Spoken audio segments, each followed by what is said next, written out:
आमे स्वप्न देखिबा एक साधारण घटना मात्र एसबू स्वप्न देखुतिले सावधान भूल रे भी काहाकू कुहंतु नहीं।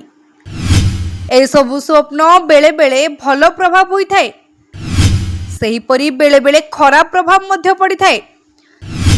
तेबे आसंतु जानिबा स्वप्न देखिबा आम जीवन शैली रे की प्रभाव पकाए।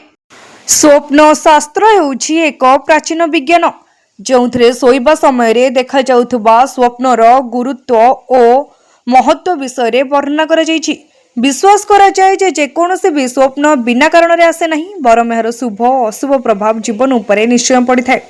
जदि जने व्यक्ति सठिक समय स्वप्नरु मिलुथिबा संकेत विषय जानी जाए तेबे से आगामी परिस्थिति को निज पई अनुकूल करि परिबो।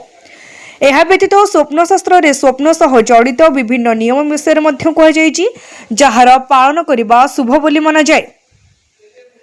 आमे आपनकु जणाइबु जे शुभ हेउ कि अशुभ केउ स्वप्न को अन्य को कहबा उचित एवं केउ स्वप्न को गोपन रखिबा आवश्यक। एहा सह एहा पछिथिबा कारण विषय मध्य आपण जानिबाकु पाइबे।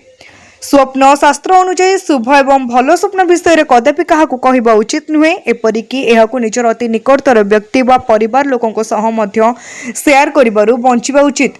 जदि आपण सोइबा समय देखुथिबा शुभ स्वप्न विषय काहाकू कहि दियंती तेबे एहा द्वारा सही स्वप्नर सकारात्मक नष्ट होई जाय। एभली परिस्थिति रे आपण सही स्वप्नरु मिलुथिबा शुभ फलर लाभ उठाई परिबे नाही। शोइबा समय जदि आपण कोनोसी खराब बा भयंकर स्वप्न देखुचंती तेबे ताहाकू तुरंत कोनोसी व्यक्ति को जणाई दियंतु। एहा द्वारा सही स्वप्नर नकारात्मक शक्ति सही ठारे ही नष्ट होई जाय एवं एहार खराब प्रभाव आपणक उपरे पड़े नाही। एहा सह सही खराब स्वप्न सत्य हेबार संभावना मध्य निश्चिन्न होई जाय।